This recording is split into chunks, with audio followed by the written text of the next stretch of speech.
destroy her.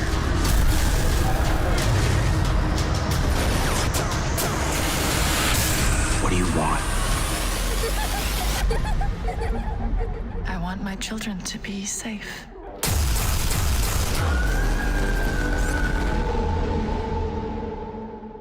Aaron, good morning from Las Vegas. How are you? Doing well. How you doing? I'm doing good, man. I watched all 6 episodes last night, and as a sci-fi fan, you had everything right, man. What an incredible show. Awesome. Well, that's so great to hear. Thank you. And the first thing I thought of, well, this is a space Western. I mean, creating the world of Kepler 22b, it's Western frontier and technology. Yeah. Well, yeah, I mean, that's the interesting thing. I mean, it takes a lot of technology to get to Kepler 22b, but by the time you get there, there isn't much left. They are in a lot of ways having to resort to primitive technologies where you see a lot of mirroring of ancient Earth. Yeah. And the androids, mother and father, they have all the right protocols, but they strive for humanity, but they fall short, especially mother. She does fall short, I think, well, in the sense that, by having raised these children, in many ways, she has affected less change to the children than they've changed her in a lot of ways. They've made her more emotional. She's becoming more of a human being, and she's starting to want more things for herself, and starting to become more of a fully formed individual, and is starting to kind of look outside of the family and see, what exists beyond her role as a mother.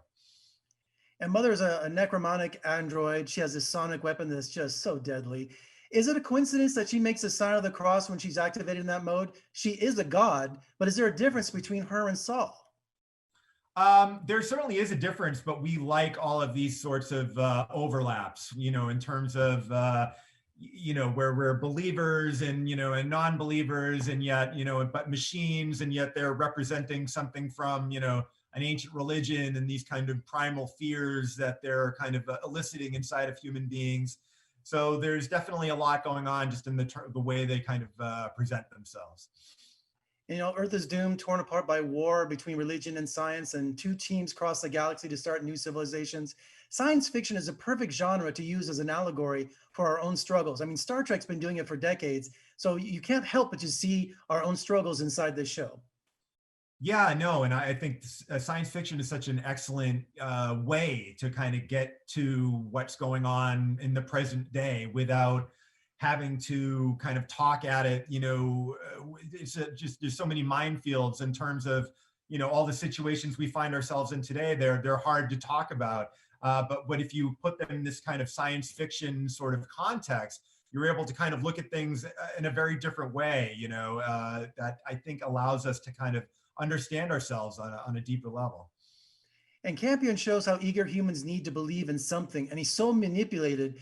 And Wynton McGrath is just fantastic. What demands you put on that child actor, but he was incredible. Yeah, no, he was. He really, he had a really challenging job. He has to carry a lot of the show, and but he has just this natural charisma. And just, he's great, an amazing actor, and just a great person. So yeah, very lucky to have found him. Well, it's a spectacular series. I enjoyed it immensely. I mean, not once did I think I was watching a Hollywood, TV show. I was on Kepler 22b. So thank you so much for talking to me, Aaron, and can't wait to see second season. I'm already waiting for it. Awesome. Thanks so much. Appreciate it.